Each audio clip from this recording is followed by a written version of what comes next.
Next to the ridicule of denying an evident truth, is that of taking much pains to defend it, and no truth appears to me more evident than that beasts are endowed with thought and reason as well as men. The arguments are in this case so obvious that they never escape the most stupid and ignorant. We are conscious that we ourselves, in adapting means to ends, are guided by reason and design, and that it is not ignorantly nor casually we perform those actions which tend to self-preservation, to the obtaining pleasure, and avoiding pain. When therefore we see other creatures, in millions of instances, perform like actions, and direct them to the ends, all our principles of reason and probability carry us with an invincible force to believe the existence of a like cause. It is needless in my opinion to illustrate this argument by the enumeration of particulars. The smallest attention will supply us with more than are requisite. The resemblance betwixt the actions of animals and those of men is so entire in this respect, that the very first action of the first animal we shall please to pitch on, will afford us an incontestable argument for the present doctrine.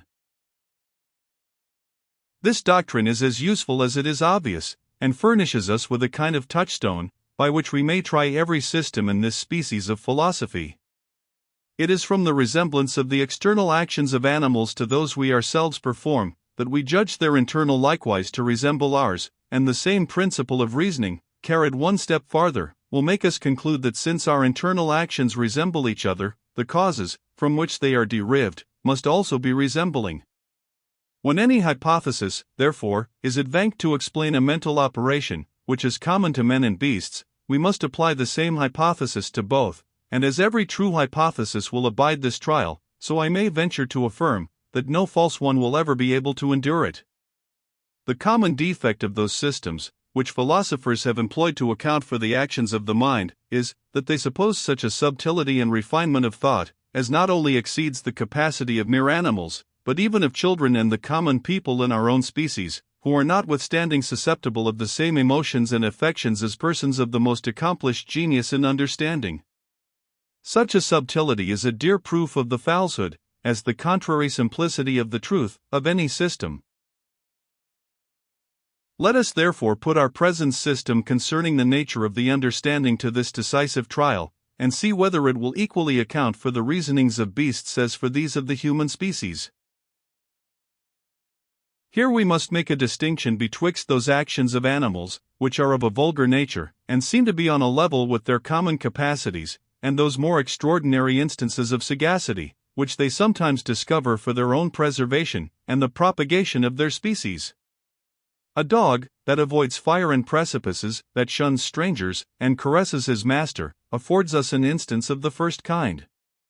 A bird, that chooses with such care and nicety the place and materials of her nest, and sits upon her eggs for a due time, and in suitable season, with all the precaution that a chymist is capable of in the most delicate projection, furnishes us with a lively instance of the second.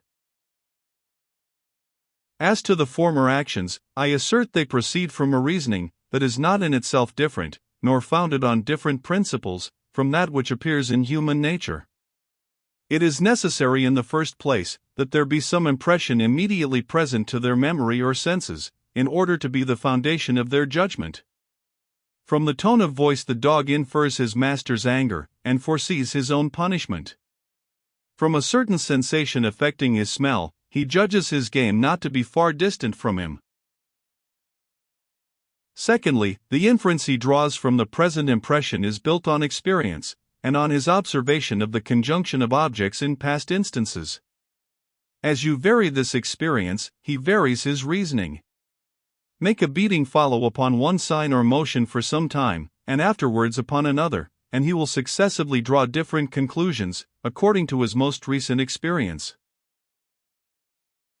Now let any philosopher make a trial, and endeavor to explain that act of the mind, which we call belief, and give an account of the principles from which it is derived, independent of the influence of custom on the imagination, and let his hypothesis be equally applicable to beasts as to the human species, and after he has done this, I promise to embrace his opinion.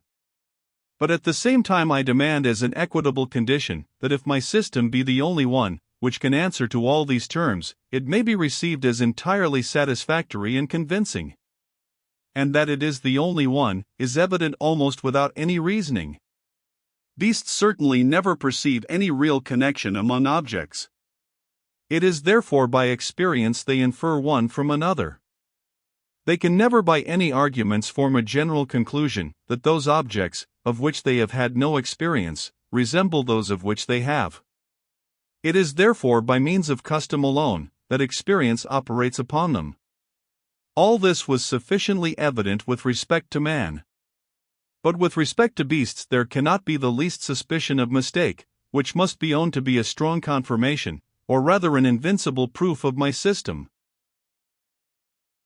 Nothing shews more the force of habit in reconciling us to any phenomenon than this, that men are not astonished at the operations of their own reason, at the same time that they admire the instinct of animals, and find a difficulty in explaining it, merely because it cannot be reduced to the very same principles. To consider the matter aright, reason is nothing but a wonderful and unintelligible instinct in our souls, which carries us along a certain train of ideas, and endows them with particular qualities, according to their particular situations and relations. This instinct, it is true, arises from past observation and experience, but can anyone give the ultimate reason why past experience and observation produces such an effect, any more than why nature alone shall produce it? Nature may certainly produce whatever can arise from habit, nay, habit is nothing but one of the principles of nature, and derives all its force from that origin.